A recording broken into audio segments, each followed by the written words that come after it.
April 14th, 2020. Americans continue to wallow in fear over coronavirus.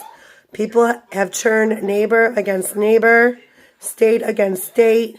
Governments have unleashed tyranny upon their people in America and in nations across the world over coronavirus. Economies along coastal areas that depend on tourism as their survival are going to be wiped out as of 2020. And nobody really seems to care. It doesn't really seem to be of anybody's concern. The economic consequences of the actions that are being taken over the coronavirus, which again has infected 1.8 million human beings worldwide. 119,000 people have died with coronavirus, which means 99.94% of those who have been confirmed to have coronavirus have not died. Or in other words, 0.06% of those infected have died. 0.06. 0.06. In other words, 99.94% have not died, did not die, are likely to not die of the coronavirus. Is it as serious as they say it is? No, it is not. That might really make a lot of people mad. I don't know why. This should actually be great news. People should be so happy. This should be such a great sigh of relief to everybody to know that 99.94% of those who have had the virus have not died, will not die, are likely to not die, and that's just a fact. People are just up in arms over this coronavirus, and they should be up in arms about the government. Our biggest threat is not the virus. Our biggest threat is our government. Okay? Our government. Every single year, 2.8 million Americans die. Every year. In New York, 164,000 people die. In California, 282,000 people die every year. These are facts. These are statistics. The number one leading cause of death in America is of heart disease. 650,000 Americans die of heart disease yearly. 600,000 Americans die of cancer every year. Okay, the next leading cause of death would be accidental, and that's 170,000 Americans yearly. Or respiratory or pulmonary related causes, 160,000 yearly. Strokes, 145,000 Americans yearly. Alzheimer's, 120,000 Americans annually. Diabetes, 83,000 Americans annually.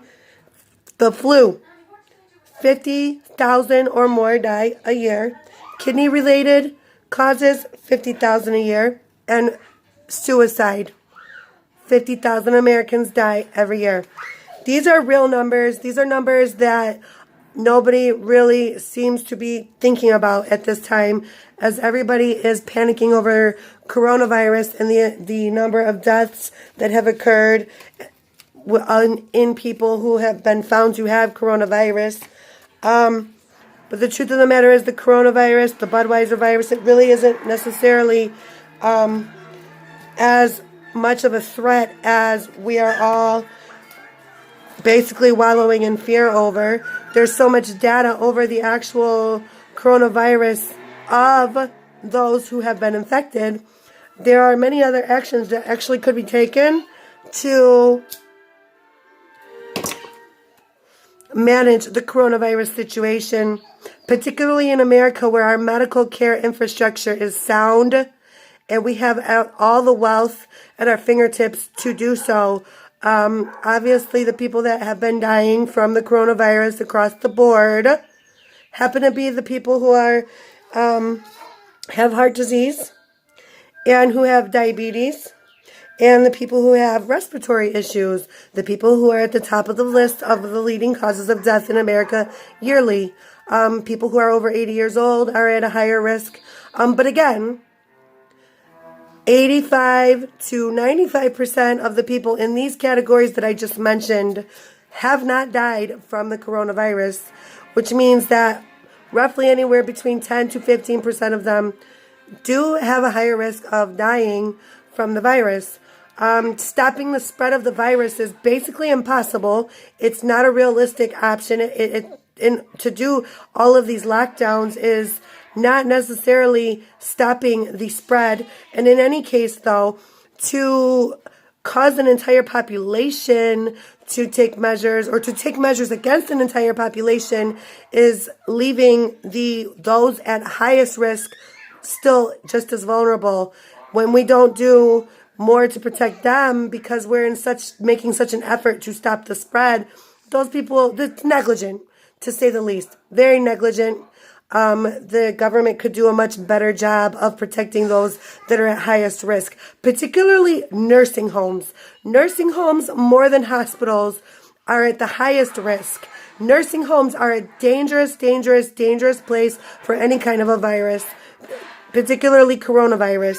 And all of our efforts are being thrown at the entire population, stopping the spread. But once you get one person in a nursing home with the virus, the entire nursing home is put at risk. And they are left negligently at risk because not much extra has been done to protect those people who are at the highest risk. When you drive past any airport in a major city, you are going to see a parking lot now for airplanes. Our entire airline industry, I don't know how it will survive this. It is more eerie to drive through an airport right now.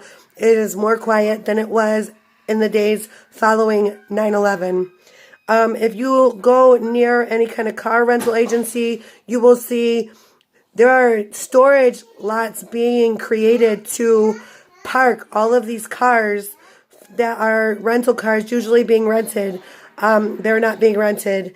There are major problems going on right now, much worse than the coronavirus. One of them being that our entire medical care system is on pause in many states, if not all the states, if not into the entire country, in an effort to prevent the system from being overwhelmed if they get a surge of coronavirus patients, which isn't happening in our country because our country has a very huge, massive, and very well staffed, well equipped medical infrastructure. It's on pause. And every day that our medical system is paused, there are thousands and thousands per day of people with stage 1 and stage 2 cancer who are unaware of their condition and who will remain unaware. A lot of cancer does go unnoticed until it's too late. But at this particular time, you could probably multiply the amount that normally go unaware by 100. Because every day there are thousands of people who would have otherwise gone to the doctor for an unrelated cause or for a cause that they didn't know, and it will be discovered that they had cancer, stage 1 or stage 2, and then they turn around and they have a fighting chance. At this point in time, many people, that very small window of time that could save their lives, and that could be the difference between a stage 1 and stage 4 diagnosis, is closing. And that's because our entire medical system is on pause. There are also people with underlying chronic conditions that are not going to the doctor and finding out about these chronic conditions. And these chronic conditions, when gone undiscovered, can lead to much more severe conditions. The ones who have these conditions that are not able to see the doctor, these conditions are going to events are going to take place that are going to cause these people to have a much more severe situation. Our medical system does stand a chance to become overwhelmed, not by coronavirus patients, but by those with underlying medical conditions that we otherwise would be able to manage. Our medical system is going to become overwhelmed with people who wouldn't have overwhelmed it otherwise. In either case, everybody knows somebody who has died of cancer or who has beat cancer, who has fought cancer. Well, there are going to be now new people who don't even have a chance against cancer.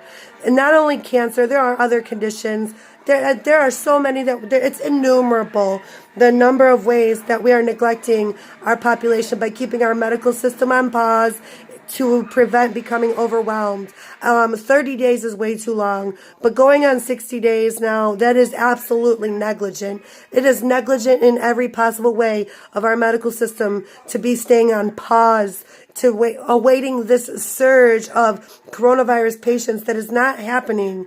And in any case, though, we have the capacity, we have the ability to treat these people. To have the coronavirus is not a death sentence for 99.95% of these people. We're testing in all these erratic ways. Every state has their own different way. The truth of the matter is that the people who are at most risk of dying from the virus, in order for anybody to get a test, by the time they get a test, they have to have symptoms. That's really not helpful to the situation. And it actually is kind of unhelpful, because by the time you have symptoms, if you're in any of those categories, those risk factors, by the time you have symptoms, you're pretty close to being in need of some type of breathing support. And once you go on a breathing machine, once you have a ventilator in you, things get worse. And the truth of the matter is that these people, there are treatments available that are helpful. There are ways of treating this virus that are helpful if they are treated early. Like many viruses, diseases, cancers, just underlying conditions, period, when you catch things early, you have a fighting chance of surviving them and having the best outcome. But we're waiting till people are, well, first of all, people have to be over 65. They have to have these conditions. They have to have shortness of breath and a fever before they can really receive medical care. That's not good.